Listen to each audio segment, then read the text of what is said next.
looking at the largest Bitcoin holders who've been holding for many, many years. So what we can do is we can isolate by different age bands. So for example, when we see these orange spikes, it means whales that have been holding for at least 10 years have moved at least 100 Bitcoin. What we can see is recently we've had the greatest amount of whale shadows, so the greatest amount of whale distribution from Bitcoin holders we've ever seen. And again, in previous cycles, there was this long, steady decline of Bitcoin profit taking as we had this exponential run up in price action. They were selling into strength.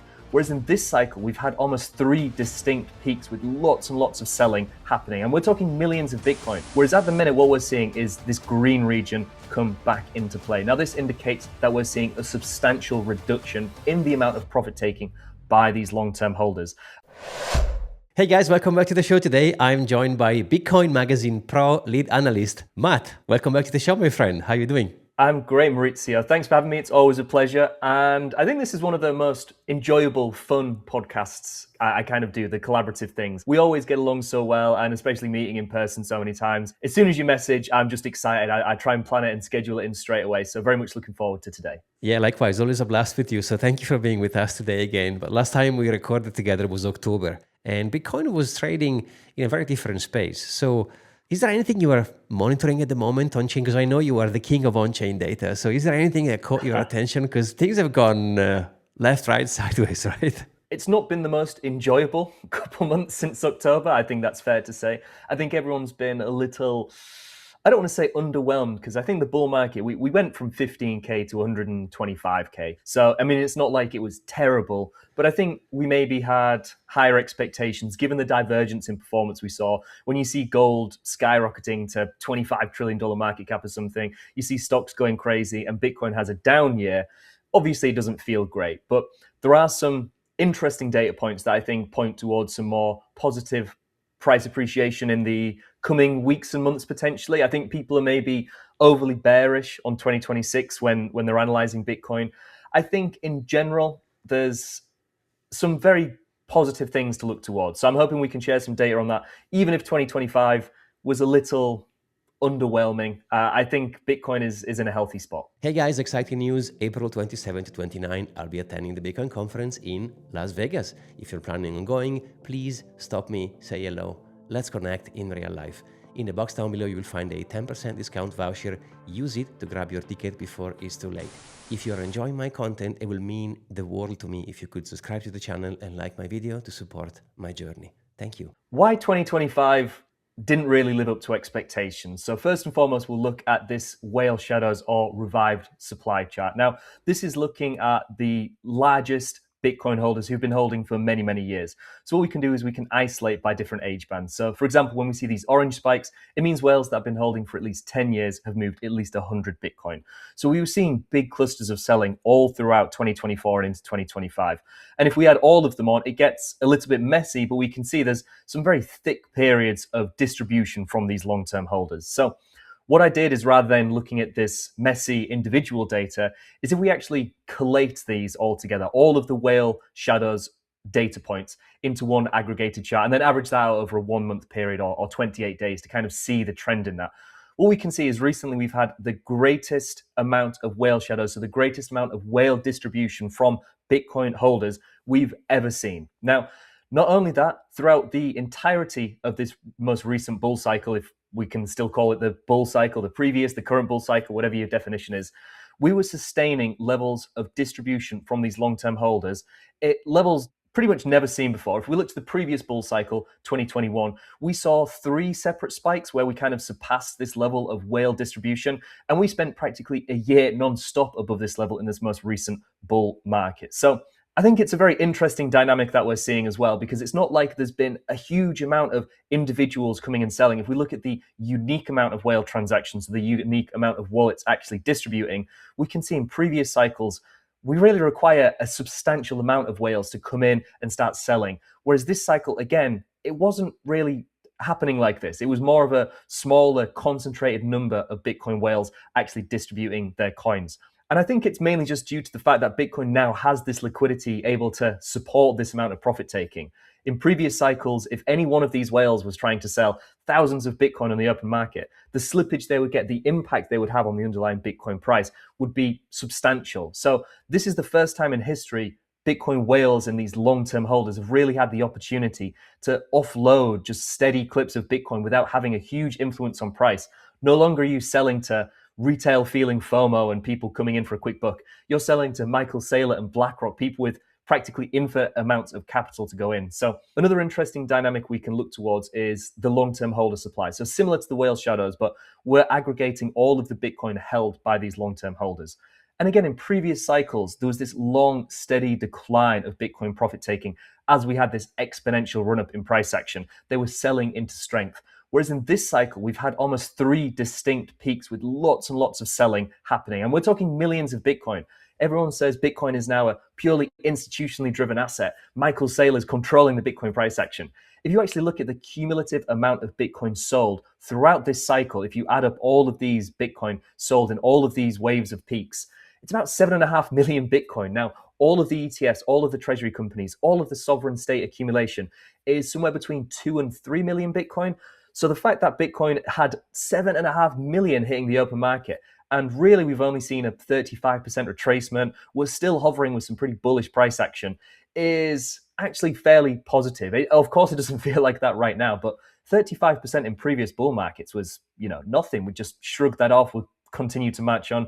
I think the thing that's making this cycle feel so underwhelming and difficult is the divergence that we've seen, the underperformance relative to other assets. But finally, if we just look at the percentage of long-term holder supply of Bitcoin, because when you look at this chart, yes, it's very much trending to the upside. More and more long-term holders are holding Bitcoin, but more Bitcoin's entering circulation. So what we can do is if we take the percentage of all circulating Bitcoin held by long-term holders and aggregate all of that, so we cumulatively count all of the Bitcoin sold by these long-term holders throughout this cycle, but look at it as a percentage of the circulating supply of Bitcoin, we can see it peaked at the exact same level practically as the previous 2 bull markets. The amount of selling that we saw, even though it was substantial, was almost exactly in line with what we'd expect, the same kind of pattern in selling and profit taking from these long-term holders.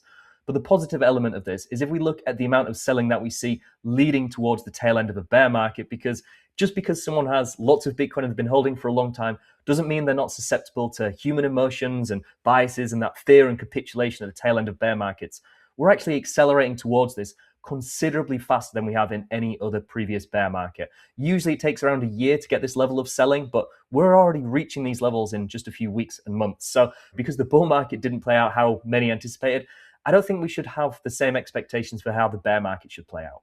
That's such a really good point. Sorry to interject there, because everyone is calling for super low levels. I've seen this guy the other day on Twitter. We actually made a show last week, and he was talking about $32,000 Bitcoin in 4 weeks. And I'm like, dude, I mean, first of all, why would you assume something's going to drop so much when we haven't pumped that much? Like diminishing return should be also diminishing losses, right? Like there should be a diminishing in both directions. And also, like you said, a lot of OG have been selling. So I don't know for how long this is going to continue, but and it's something I also want to ask you, like, are you expecting those whales to keep offloading? Because there has been, like you pointed out so well, there's been so much buying pressure on top of this selling. So are you expecting those OG whales to keep unloading Bitcoin for every time we go back to these 100,000 barrier we've seen so far? I mean, there's this meme of the sellers are getting exhausted, and it's like David Goggins running like a super ultra marathon or something. So obviously, I don't want to say this will or won't happen because all we can do is react to the data that we're seeing. If we look at the value days destroyed multiple, which is one of my favorite tools to actually analyze the movement of coins on chain. Now, this is a slightly more complicated metric to analyze. It's looking at the profit or loss essentially of Bitcoin holders by taking into account the coin days destroyed, which is a whole other kettle of fish. But essentially, if we look at the level of profit or losses in the network and then take a 30-day average of that compared to a 365-day. So this is great because it's actually adapting to the changing network and supply and demand economic conditions of Bitcoin. If you look to certain metrics like the MVRBZ score, which I still think is very valuable to look at, we can see as Bitcoin has grown from a few $billion to a few $1 trillion, obviously things move at a slower rate. And obviously the amount of Bitcoin actually in circulation on the open market is changing. So if you can look at metrics that are adapting to Bitcoin's changing conditions, then the probability of success, I think, is greatly increased. So ultimately, when you look at this chart, what we're seeing is when there's a huge amount of long-term Bitcoin being moved at a profit, this is when we have these huge spikes to the upside in the value days destroyed multiple. Now, of course, it didn't have this big red spike to the upside at the exact pico top, but we can see as Bitcoin was up here, we were still getting these big, like massive spikes to the upside. Whereas at the minute, what we're seeing is this green region come back into play. Now, this indicates that we're seeing a substantial reduction in the amount of profit taking by these long-term holders. And throughout this entire cycle, this has been one of the most reliable indications that Bitcoin is about to have a period of upcoming positive price action. We can see pretty much from the tail end of the previous bear market, every single period of consolidation and dip before these big spikes to the upside is when this value days destroyed multiple was in this lower green section. So of course, we could see a new catalyst. We could see something else come into play that results in more profit taking from these long-term holders. But they only have a finite amount of Bitcoin, and it looks like the profit taking that they're undertaking is massively slowing down. So again, this is just playing in the supply and demand economics of Bitcoin. If there's less and less Bitcoin hitting the open market and demand just stays the same, then price will appreciate. And we're beginning to see some signs of that as we're kind of forming out this bottom. And of course, I mean, you mentioned it in the beginning, 2025 closed on I think 7% more or less on the negative. Many people are calling this year, 2026, to be a bear market, and they're calling the 4-year cycles. Are you expecting 2026 to be a quote unquote bad year? Because I have the feeling that this is going to be, the next 12 months are going to be epic, but maybe I'm Mr. Bullish. How are you feeling about this? It's one of these things where looking at the 4-year cycle, we topped out pretty much exactly in line with where we'd anticipate. If you look at the days elapsed since bear cycle lows to cycle peak highs, it lined up with that perfectly. So it's hard to discredit the 4-year cycle and say we shouldn't really be following that anymore. But in my mind, I've always found it a little simplistic. And I think the influence that really drove the 4-year cycle previously, which was the Bitcoin halving event, is having a diminishing impact due to the fact we've already seen 19, nearly 20 million Bitcoin enter circulation, and there's only ever going to be a hard cap of 21 million. The influence of the halving, I think, is having less and less. We're already seeing Michael Saylor every single day buying substantially more than there is new Bitcoin being issued. What we're seeing as well that gives me some indication that maybe we're closer to a bottom than a top. If we look at something like the spent output profit ratio. Now, what on-chain data really shows us is just the mass psychology of investors.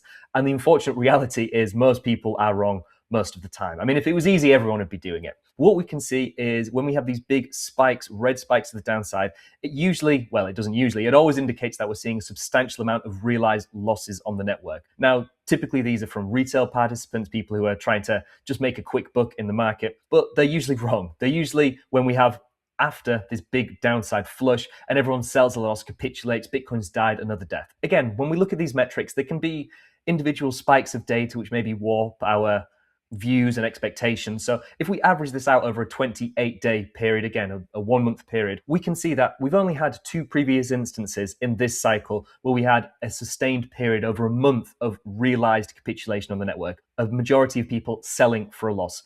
And once again, we've just reached that threshold where people are just losing hope. They're starting to sell. They're becoming extremely fearful, like we've seen incredibly bearish negative sentiment for weeks, months now, and people are now realizing these losses. If we look at the Bitcoin funding rates, people are shorting the market actively. There's just lots and lots of indications that people are becoming overly bearish. So my expectations for 2026 are mixed. Obviously, we're still very correlated to more risk on markets, but we've seen gold and silver rally exponentially to the upside. And at some point, that capital is going to need to rotate into somewhere else. Now, I don't think gold and silver need to have bear markets to see this capital rotate in. There's almost an infinite amount of cash available to just rotate into these assets. And Bitcoin is still a relatively small industry, just $2 trillion. I mean, we're less than a tenth of the gold market, and that's gone absolutely exponential in the past year or two. So I think there's ample capital available, but strength attracts strength. I don't think we're going to see a rotation into Bitcoin until we can start breaking above some key levels and turning resistance into support and just bringing back some bullish sentiment into the market.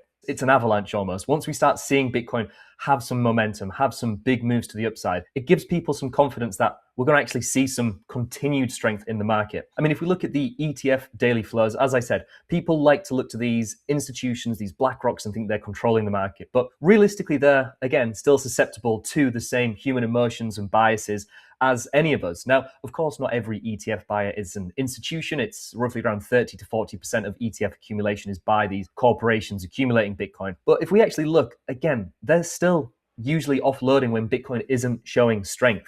When we see the 28-day averaged ETF inflows or outflows turn very negative, indicates that these big buys, these big corporations, these deep pocket high net worth individuals are beginning to lose hope. And again, this is usually coinciding with Bitcoin's local bottoms in price action. And we're seeing the steepest rate of decline we've ever seen in terms of the ETF outflows, which again gives me some indication that this is a capitulation event that isn't typical. It's not something that we're going to see and it's just going to continue to the downside and we can get much, much worse. I think we're seeing the stages of a bottom being formed. And like I said, strength attracts strengths. And when this eventually does turn positive again, this usually allows more capital to rotate into Bitcoin, and this is just more fuel for the fire. But one thing to take into consideration when looking at this is even though we've had this bearish period of price action where prices dipped $30,000, $40,000, only around 4 to 5% of total BTC ETF holdings have been sold since the peak. So these ETF buyers aren't here for a quick buck. The dynamics are changing. It's no longer these FOMO-driven retail rallies. The supply and demand economics at some point are going to point towards a supply squeeze for Bitcoin, because these people who are coming into the market now, who have been coming in for the past couple of years, aren't just here for a few weeks or a few months. They're here for the long term. They have this conviction. They appreciate that Bitcoin is a once in a generation hard asset. And at some point, these are all just going to compound and Bitcoin is really going to show its true strength. We clearly have seen a different investors entering the space. So we can't say and or assume that this will have no impact whatsoever. I agree with you. We are still in the cycle play, because if you measure certain amount of indicators are saying, hey, October was planned and now we're going to have to go technically to a bear market. If I'm not mistaken, on average, the bottom, if you believe in the 4-year cycle, should be in October this year. I would love for people to understand that Bitcoin should be purchased, no financial advice, not because it goes up every 4 years and there's the halving and then it goes down and there's a capitulation. No, it's just the best asset ever. So at some point, this is going to be broken. And we've seen it with gold in 2004 when the ETF was launched. It changed completely the price action of the asset, but it's going to take time. Sometimes patience has to be respected, right? Yeah, I mean, the chart I'm showing now is the ETF flows throughout 2025. And we can see IBIT had more inflows than both the NASDAQ, QQQ, and GLD, the gold ETF. Yet we were the only asset that actually decreased over the year. So there's huge potential here. The amount of capital inflows that we're seeing is unmatched. It's unparamount, especially considering, like I said, gold is an asset over 10 times larger than Bitcoin. And Bitcoin is seeing more capital inflows from these massive, large institutional players. The thing with Bitcoin is it started as a retail asset that you could scoop up for less than a penny. I mean, there was Bitcoin faucets where they were literally giving Bitcoin away. So there's a huge concentration of wealth in these early adopters, and they deserve some cash out, some profit to buy a new house, new car, whatever it may be. If you've been holding this speculative asset for over a decade, then you've seen it go from less than a penny to over $100,000, and now BlackRock want to buy it from you. It makes sense to offload a little bit. And it's akin to the article that Jordi Visser, someone who I know has been on your channel and is a great mind in the space, this being Bitcoin's IPO moment, where we go from these early adopters to a wider concentration. I mean, this is actually healthy for Bitcoin. If you think of just a few individuals holding substantial amounts of Bitcoin, tens of thousands, hundreds of thousands, millions of Bitcoin in just a few early adopter wallets, it only requires a few of them, like we could see by the number of whale transactions chart, to really have a big influence on the supply and demand economics, where now we're distributing the circulating supply a lot wider. Now, there's an argument to be made that this is being distributed to centralized custodians and it's not real spot Bitcoin, etc. But regardless of that, if we look at the amount of Bitcoin being held by a small concentration of supply, that is massively diluting. And we're now seeing a wider and wider supply distribution, meaning that going forward, it's not going to be as controlled by a smaller number of individuals. We're not going to see these BART patterns on the chart where, you get a big, massive sell side pressure, big downside move, big purchase, and it just spikes back up again. Bitcoin is becoming a mature asset. As you said, we're going from these teenage years, from our childhood as an asset class, into adulthood. We're becoming a more mature and more financially available industry for people to rotate some capital into. And no longer are we just something that people want to speculate on and, I want to get to 0.1 Bitcoin or a whole Bitcoin. Pension funds aren't thinking like that. They're thinking, I want a 2 to 4% allocation. It doesn't matter what the price is. We have these passive flows now that are just coming into the market to constantly sustain this buying pressure. And as I said, at some point, these sellers are going to be exhausted. And at some point, we're going to see these supply and demand economics start to squeeze Bitcoin in the direction we all want it to go in. I love your point there on the IPO mentioning Jordi. If you look into who has been purchasing Bitcoin among the mix of buyers, you have Texas for pension funds and you have the Bukeles and the sailors. So clearly the investor type has been shifting towards a more long-term. I agree with you, man. We would have never made it so far without quote unquote institutions. Like if Bitcoin would have stayed in the hands of the cyberpunks, we would not be trading at $90,000 today. Yeah, I mean, it's a necessary evil. Maybe Bitcoin isn't as pure as it once was, but we were never going to become the world reserve asset and be the base layer for all international monetary transactions if we didn't accept this new influx of participants, these big new institutional buyers who, again, maybe are buying not for the same reasons that the early adopters did, who believed in the technology and its revolutionary fiscal properties. But regardless, it was a necessity. And I think I'd just like to kind of close out with my expectations of maybe 2026 and how I think it could play out. So one way that I've been preferring to actually measure Bitcoin recently is to, rather than look at its USD chart, which is a diminishing asset, we can see its purchasing power falling every single year at a seemingly accelerating rate. If we measure Bitcoin versus other hard assets, such as gold, if we look at the BTC USD versus gold chart, then it gives us a better idea of relative strength and true purchasing power. And what we can see is Bitcoin actually topped out in December of 2024.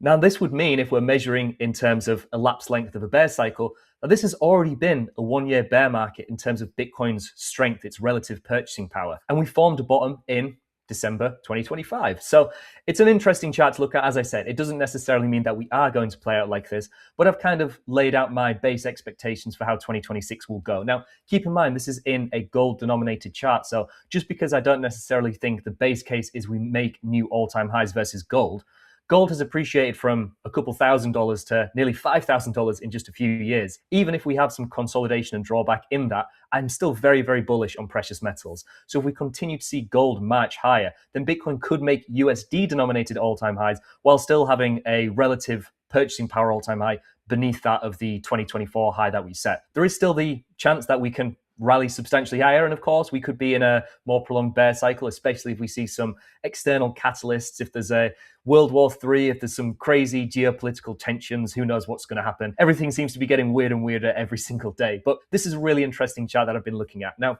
these kind of fell out of favor in the last cycle. These Bitcoin, is tracking global M2. Look at this. We're moving up alongside. We do a 10-week offset and it's following it perfectly. This worked for a period of time, but it didn't really capture the true element of what the data is showing. What really matters is the acceleration or deceleration in the expansion or contraction of the money supply. So instead of looking at just global M2 or just the US dollar strength index, if we look at it on a year-on-year basis, it again shows us relative strength and performance. And I think this is where the big kind of misinterpretation of a lot of the data and stats that we've seen over Bitcoin over the past year, measuring purely versus Bitcoin. If we measure versus other assets for relative purchasing power, it gives us a better insight into the true performance of the asset. And if we look at the US dollar strength index, which is pretty much inversely correlated one-to-one with the US and global M2 money supply, we can see that when we give it a inverted 100-day offset, it's been almost tracking or influencing the Bitcoin price action almost to perfection for a number of years now. And this is actually pointing towards a big breakout in Q1 to start off 2026 with a bit of a bang. So this is kind of my expectation of how the next few weeks and months are going to play out, especially considering we're seeing a little bit of exhaustion from these long-term holders. We're seeing a little bit more and more positivity and risk on sentiment and confidence coming back into markets. I think this is probably a decent outline and blueprint for how the next weeks and month or two could play out for Bitcoin, especially considering we're seeing the US dollar continue to lose purchasing power. We're seeing other assets continue to increase their price and the capital rotation into these. As I said, I feel like it's a ticking time bomb and Bitcoin is just kind of waiting on the sidelines and everyone's losing hope, finally capitulating. And at that point of complete hopelessness and the point of no return, the market's going to punish the most participants. And right now, given the fact everyone is so bearish, I think the max pain scenario is Bitcoin to immediately shoot to the upside. I actually tweeted about this the other day because you and me both know Benjamin Common, and he made a video about the gold and Bitcoin relationship, Bitcoin being in the bear market for the past year or so. So that's an interesting way to measure it. You also read my mind on the M2. I wanted to ask you those things because it feels like, again, not to be a perma bull, even though I am irresponsibly bullish always, Bitcoin does correct this much. The problem is we corrected in Q4, which is when the cycle was supposed to be ending. So by piecing these two together, saying, hey, high correction, that's a 100% certainty that we're going to see a 2026 in the bear market. So I'm actually expecting a new all-time high in 2026. I hold for long term, so I don't actually care about 12 months. But for the sake of the conversation and for the fun of it, I like to speculate. Even though we broke a few patterns, we have gone prior to the all-time high before the halving. That never happened before. We've seen the 1, 2, 3 green, kind of one red candle being broken with the 2025 being negative. So we are breaking patterns here and there. The ultimate nail in the coffin would be for us to go into a new all-time high. Well, at that point in 2026, everybody will have to admit if that happens, then the cycles are broken, right? Yeah, 100%. Now, of course, there's some room for some tomfoolery in the meantime. I feel like if we see silver and gold both top out, especially because we're seeing now pictures of people queued up around pawn shops trying to buy some gold coins and everything, this is just so typical. I mean, when we're involved in crypto, it's hard to see, but this was the same in 2017 and 2021 when you see celebrities pumping and it's making the news. Are we going to go to 100K? Everyone's painting Bitcoin symbols on the nails and stuff. When you see people queuing around the streets to go and buy gold and everything, it's kind of an indication that maybe the market's getting a little bit ahead of themselves. Now, I don't think there's a 0% probability that Bitcoin maybe revisits 70K or something, because we have this average accumulation price of strategy at around 75K, which is similar to the average ETF accumulation price as well. Now, that would be a true capitulation. If we see the headlines in the bear market of Michael Saylor is now at a loss on his position after accumulating 700,000 Bitcoin, he's now at an average loss.